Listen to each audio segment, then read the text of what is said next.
Welcome to mtbradley. Do you use an emergency action plan when you're out on your rides?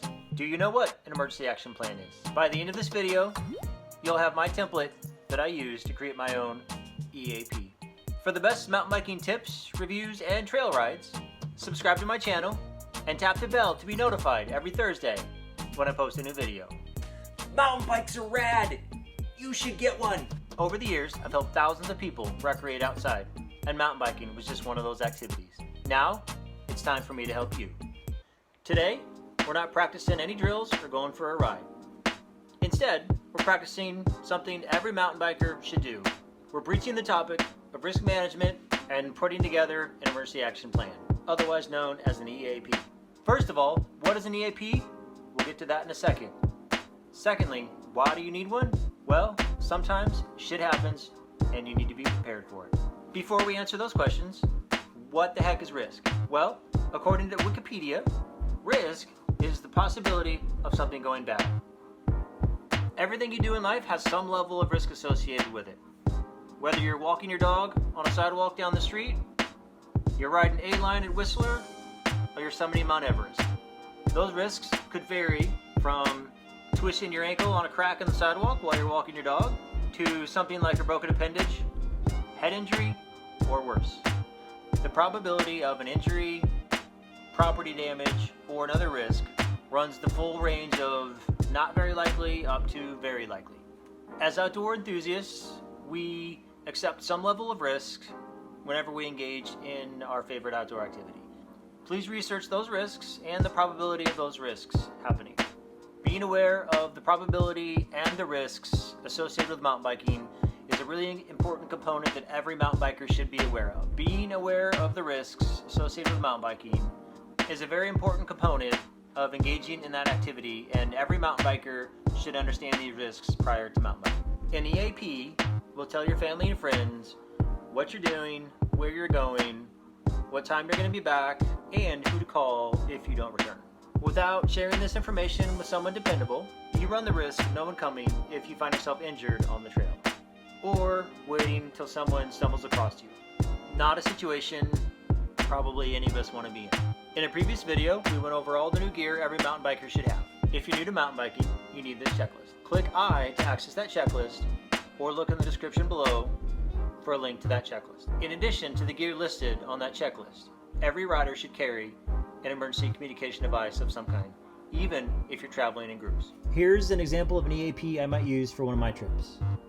Upon quick look, there's some bold text on here that refers to personal information, trip information, location information as it relates to search and rescue, emergency information, and things like weather forecast, avalanche forecast if applicable, for the area that you'll be traveling.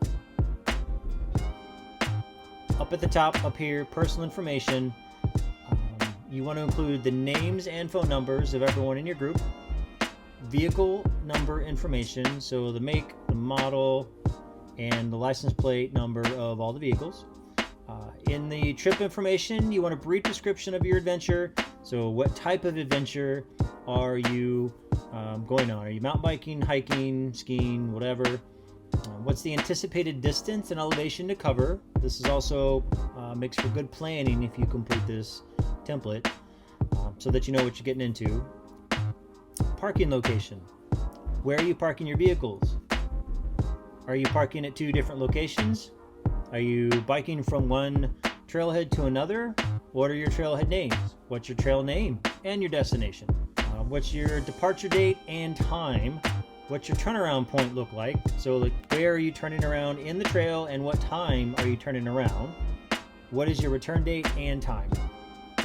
Location information as it relates to search and rescue. So what's the governing land management agency? Are you on Department of Natural Resources land, Bureau of Land Management, National Forest Service, private land? Where are you? And then search and rescue info. What's the name of the search and rescue group or county sheriff for the destination of your adventure? What's the contact info for the search and rescue in your area? Emergency information. A lot of organizations, land management agencies want you to call 911 if you're in trouble. And so what does that look like? What's the emergency contact info for each person in your party? What time are you due to return? who is calling for help if you don't make it back. What time is this person calling the local search and rescue group if you are not back? Lastly, weather forecast and avalanche forecast, again, if applicable, for the area that you'll be traveling. Sometimes we like to get up towards the alpine country early in the season where there still might be snow up above. So it is important to mention the avalanche forecast and that you should check it for the area that you're going, especially if you're going to find yourself riding through snow. List of individual equipment. This helps identify you if people are looking for you. So search and rescue might bump into other users that are out there, and if you're wearing a green shirt and blue shorts, search and rescue asks another person, they might be able to identify you based on what you're wearing. List of shared equipment for your party. This helps identify you and your party and give search and rescue some context for questions they might ask if they bump into other users on the trail. Now that you learn what emergency action plan could look like, you could make your own. Should your emergency action plan look like mine? Should it look the same every time you go for a ride? That's up to you to decide. I merely showed you what my emergency action plan might look like. Check out these videos where you can learn to improve your mountain biking skills. If you're new to mountain biking, you need to get your hands on my checklist that covers the gear you need for your trail ride. Look for the link to that checklist in the description below. If you learned something, be sure to hit the like button, subscribe, and share it with your friends. Tap the bell to get notifications of my next video. Until next week, I'll see you on the trail.